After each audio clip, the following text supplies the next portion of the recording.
En primer lugar, creo que es importante la fuerza máxima. Obviamente no es suficiente ni mucho menos, pero creo que sí es un determinante de la capacidad de salto. Una persona que tenga una fuerza máxima muy baja es complicado que salte mucho. Veremos después que hay ciertas excepciones y que hay deportistas que a lo mejor tienen poca fuerza máxima en ciertos ejercicios, pero saltan mucho, pero realmente en este caso no es que tengan tan poca fuerza máxima, sino que se evalúa con ciertos ejercicios que para su biomecánica o para su longitud a nivel de segmentos corporales es muy desventajosa. Es decir, no es que sean débiles, sino que se les juzga de una forma un pelín injusta a la hora de elegir los test, ¿vale? Pero podemos decir que en general la fuerza máxima, tanto dinámica como isométrica, está relacionada y contribuye a la capacidad de salto, ¿vale? Podríamos decir que es un determinante, uno de los muchos, ¿vale?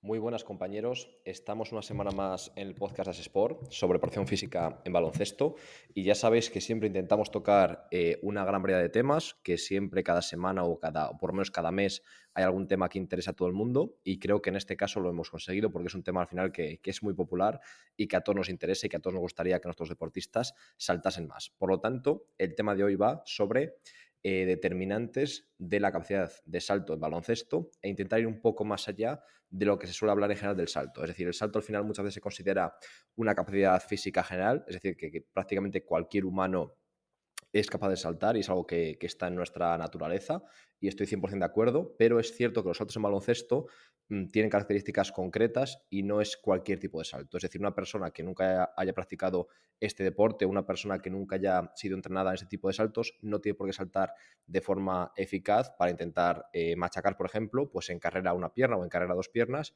y por lo tanto creo que esos determinantes son diferentes a, por ejemplo, el salto de altura que puede hacer un atleta, aunque la capacidad de salto es innata y todos los humanos debemos ser capaces de saltar porque es algo, por así decirlo, que está en nuestros genes.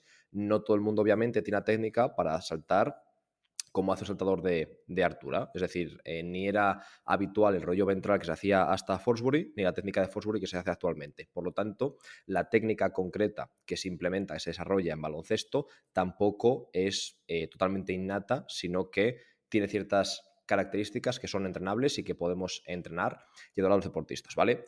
Antes que nada, deciros que en el Learning Lab tenemos un montón de formaciones relacionadas con el salto y de hecho vamos a crear, o voy a crear yo una, que me quedan un par de semanas para acabarla, que está 100% centrada en la mejora del salto, tanto desde un punto de vista más metodológico y teórico, tanto como una especie de propuesta de varias semanas para mejorar el salto en deportistas, ¿vale? Una parte muy, muy práctica, casi para que cualquier deportista la entienda, y luego la parte principal, que es más para prepas, para entender por qué esa parte práctica es de esa forma, ¿vale? Por si a alguien nos interesa, que sepáis que en el Learning Lab vais a tener todas las formaciones que ya están disponibles, que son 20 y muchas, no recuerdo cuántas, y además cada mes formación es nueva.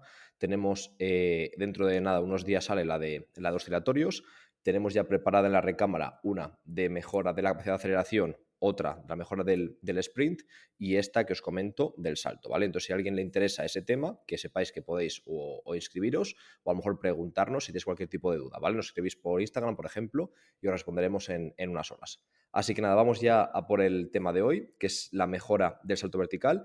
Y vamos en primer lugar a hablar de los determinantes de la capacidad de salto, es decir, de qué depende que un deportista, que una persona, que cualquier sujeto salte más o salte menos. Decir que al final, como casi cualquier capacidad física, es multicomponente, multifactorial, es decir, que hay muchas razones, muchas variables que influyen.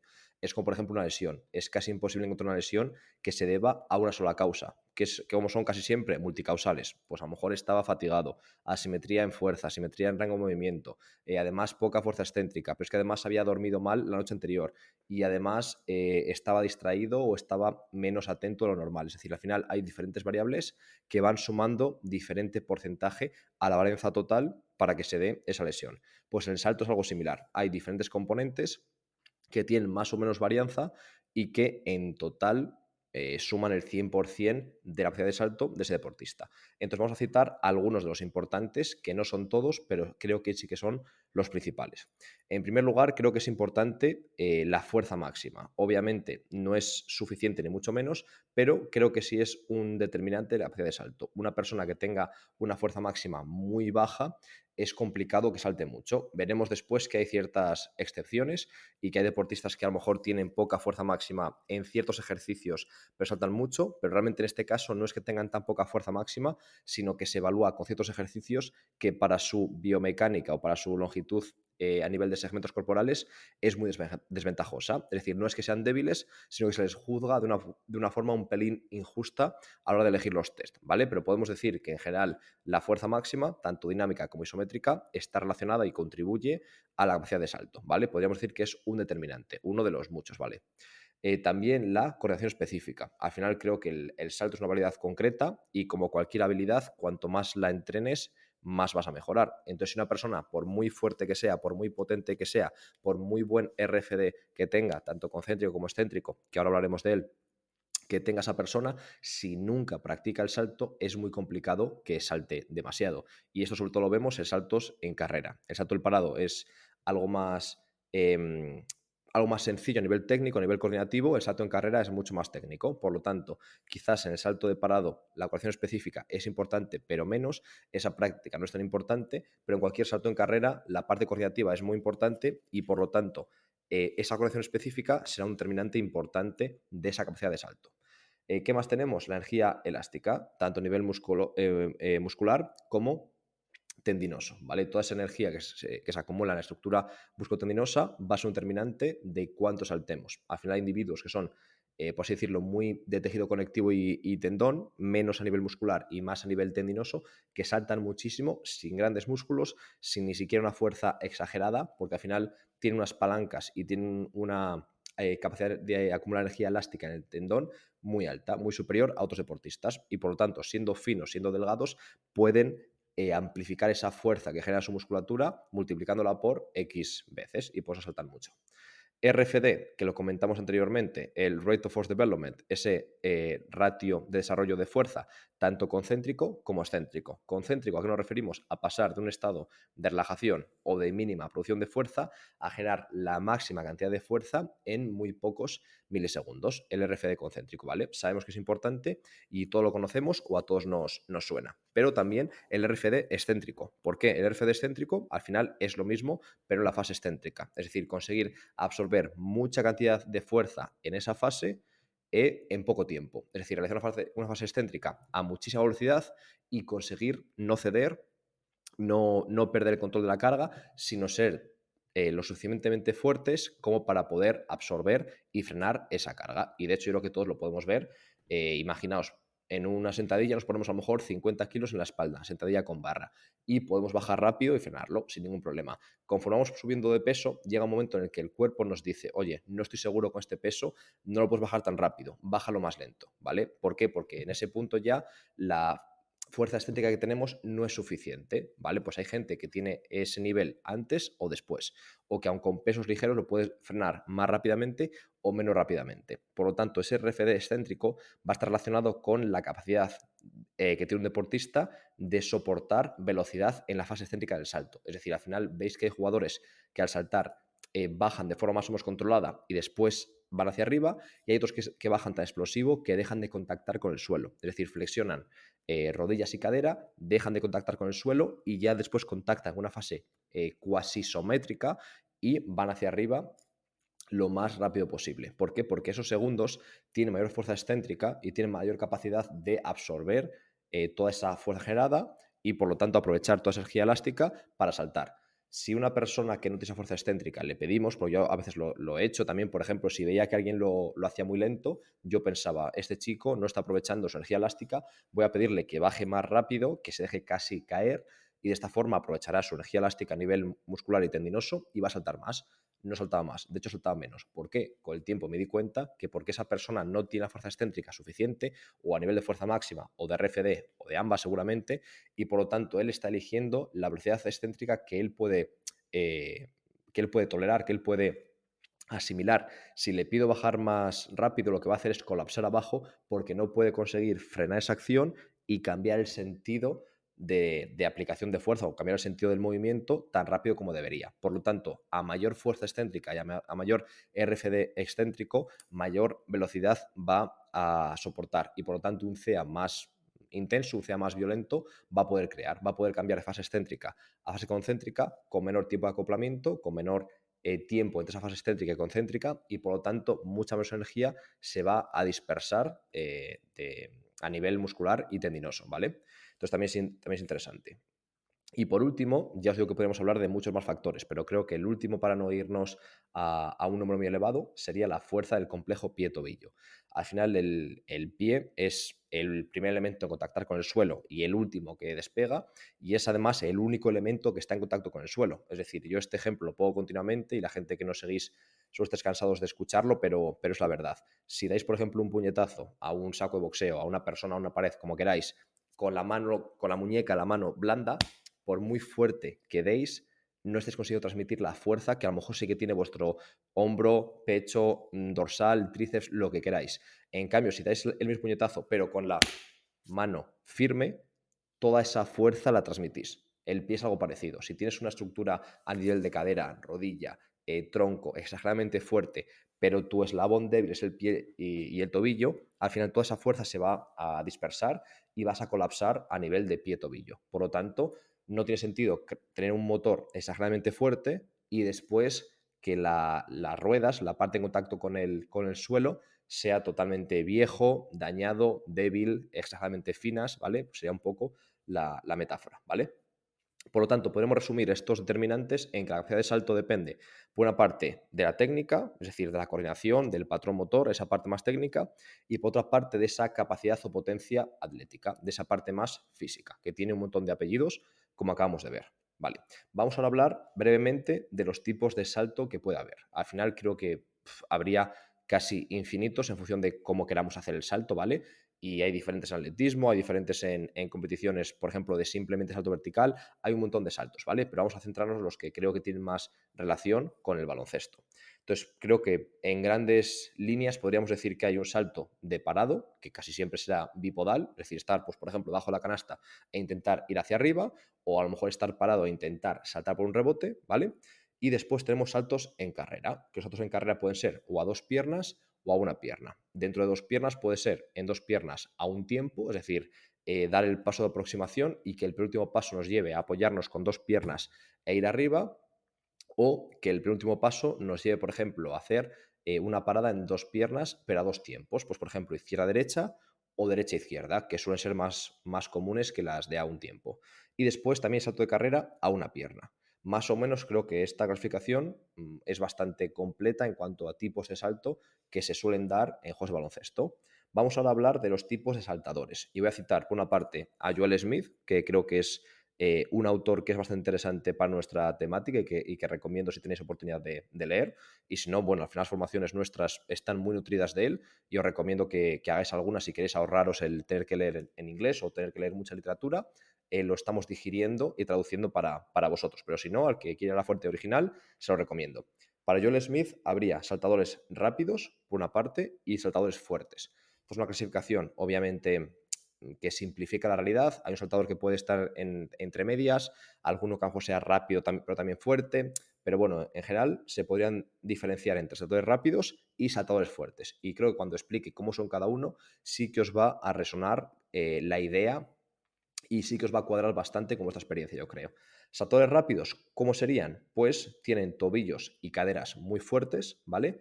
Por lo tanto, son dominantes de cadera y no de rodilla. No les gusta saltar flexionando mucho la rodilla porque seguramente se quedan abajo, es decir, no tiene esa fuerza para bajar y volver a subir de forma explosiva, pero en cambio sí tiene esa fuerza en la cadera. Por lo tanto, bloquean la rodilla en un ángulo bastante extendido, es decir, un ángulo bastante pequeño, bastante cercano, por así decirlo, a extensión de rodilla, y en cambio es la cadera la que asume el principal protagonismo, ¿vale? La responsabilidad de ese salto. Por lo tanto, tienen la cadera muy fuerte, la rodilla o la activación de la rodilla no tan fuerte. Suelen preferir el salto en carrera y sobre todo a una pierna. ¿vale? Seguro ya tenéis mucha gente en mente. Suelen ser muy fuertes a nivel de glúteo y suelen ser gente también bastante tendinosa, bastante no exageradamente fuertes, más bien atléticos, más bien afinados, ¿vale? Seguro que hay gente ya que os viene a la mente. Saltadores fuertes, pues un poco lo contrario, son dominantes de rodilla, son muy fuertes a nivel de sentadilla, por ejemplo, frontal, se sienten muy cómodos bajando y sobrecargando la rodilla porque confían en esa articulación, sobre todo la porción distal del cuádriceps, la parte cercana a la rodilla, es muy fuerte, está muy desarrollada y sobre todo se sienten cómodos o saltan mucho con los saltos parados a dos piernas. Es decir, como son tan fuertes y son más musculares y que tendinosos, pueden estar más cómodos aplicando fuerza durante más tiempo. Por lo tanto, un salto en carrera tiene un tipo de contacto tan corto que no pueden aplicar toda la fuerza que tienen. En cambio, un salto, como es el salto en parado, salto de parado, con dos piernas hay más tiempo, bastantes más milisegundos de aplicación de fuerza y por lo tanto es mucho más sencillo que aprovechen toda esa fuerza que ellos tienen, ¿vale? Entonces, al final los saltadores fuertes dependen más de la musculatura, los rápidos más del tejido conectivo, fascia y tendones. Obviamente, ambos utilizan todo, pero priorizan ciertas estrategias de forma totalmente inconsciente, basándose únicamente en su naturaleza, por así decirlo, en los puntos fuertes que ellos tienen y que su sistema, como un organismo, como un todo, hace que se encadene de esa forma y que se dé de esa forma, ¿vale? ¿Qué podríamos analizar ahora? Pues otra metodología, otra clasificación que hacen los compañeros de PC Performance en Estados Unidos, que creo que es muy interesante, en Santa Bárbara, y que ellos suelen separar a los saltadores, analizando 100 saltadores de la NBA. Creo que no tienen jugadores o casi ninguno de Europa, pero bueno, al final creo que por hacer una idea y que será muy similar y separaban a los jugadores en deep jumpers, los que sobrecargan mucho la rodilla, los que se sienten cómodos bajando mucho, parecidos a los saltadores fuertes que decía Joel Smith. Después, stiff jumpers, los que son más tendinosos, más elásticos, parecidos a los rápidos que comentaba Joel Smith. Y después otra clasificación que dice, no recuerdo si es este nombre, pero creo recordar que sí, hip jumpers, es decir, los que son al final dominantes de cadera. Es muy parecida a la Joel Smith, pero quizás los stiff jumpers y los hip jumpers pueden estar dentro de todo rápidos de Joel Smith, ¿vale? Entonces sería algo parecido. Deep jumpers, los que se encuentran más cómodos sobrecargando la rodilla con mayor flexión de rodilla y por lo tanto más tiempo de contacto.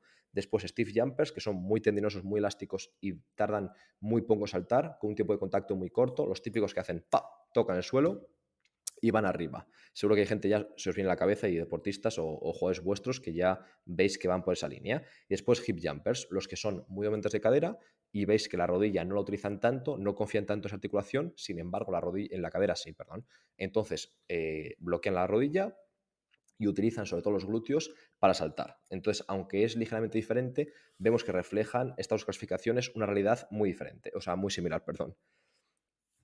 Vale, el siguiente punto sería qué musculatura de toda la que tenemos en nuestro cuerpo es la generadora de fuerza y la transmisora y amplificadora. Tengo que decir que en este caso, aunque creo que yo tenía más o menos la información de este libro en este aspecto en la cabeza, me ha ayudado a ordenarla, ¿vale? Entonces, lo que podemos decir es que la musculatura generadora de fuerza, es decir, el motor del salto, va a ser la rodilla, el cuádriceps principalmente, extensores de rodilla, y después la cadera, extensiones de cadera, sobre todo a nivel de glúteos y también algo de isquio, sobre todo a nivel proximal, más de cerca de la cadera, más que cerca de la rodilla, ¿vale? Entonces, repito, las articulaciones, la musculatura motora, la que va a generar esa fuerza para saltar, va a ser la rodilla, en concreto el cuádriceps, y la cadera, sobre todo glúteos y la parte proximal del isquio.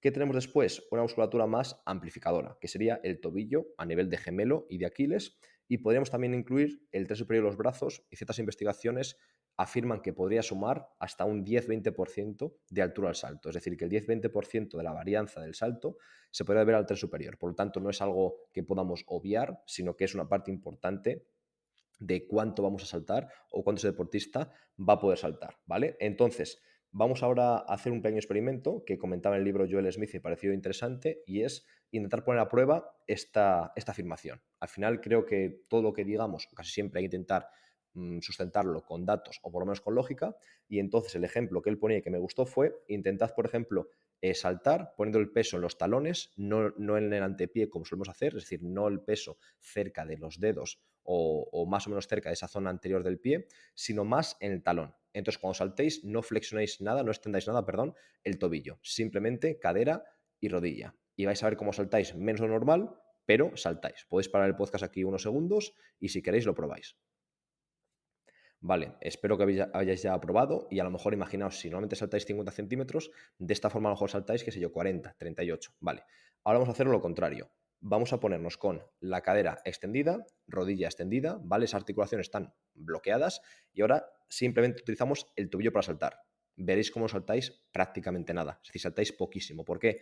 Porque no es un generador de movimiento, de fuerza, de salto, sino es un amplificador. Es decir, al final lo que hace el Aquiles y el gemelo es conseguir aumentar, multiplicar, amplificar la fuerza que genera la cadera y la rodilla. Por lo tanto, es más interesante o debemos tener claro que esa musculatura es amplificadora y no generadora de movimiento o de fuerza, ¿vale? Y el tren superior y los brazos tienen una parte de coordinación, una parte técnica y una parte de masa muscular y de fuerza. Es decir, al final, seguramente una persona que tenga más peso en su tren superior será más probable que consiga extraer ventaja si hace una buena técnica que una persona que tenga menos peso, ¿vale? Pero simplemente un razonamiento lógico. Simplemente hemos llegado hasta aquí hoy, tenemos más contenido que vamos a publicar seguramente en otro podcast, pero todo va a estar sí o sí en la formación. Entonces esto básicamente ha sido a lo mejor un, yo qué sé yo, un 10%, un aperitivo, pero que sepáis que en el Learning Lab tenemos todo lo grueso, el 100% de este contenido, ¿vale? Así que nada, dadnos feedback, si tenéis cualquier tipo de duda, cualquier temática que tratemos o que toquemos, tanto en el Learning Lab como aquí en el podcast, nos lo enviáis y lo tocaremos encantado, ¿vale? Así que nada, un abrazo compañeros y nos escuchamos la semana que viene.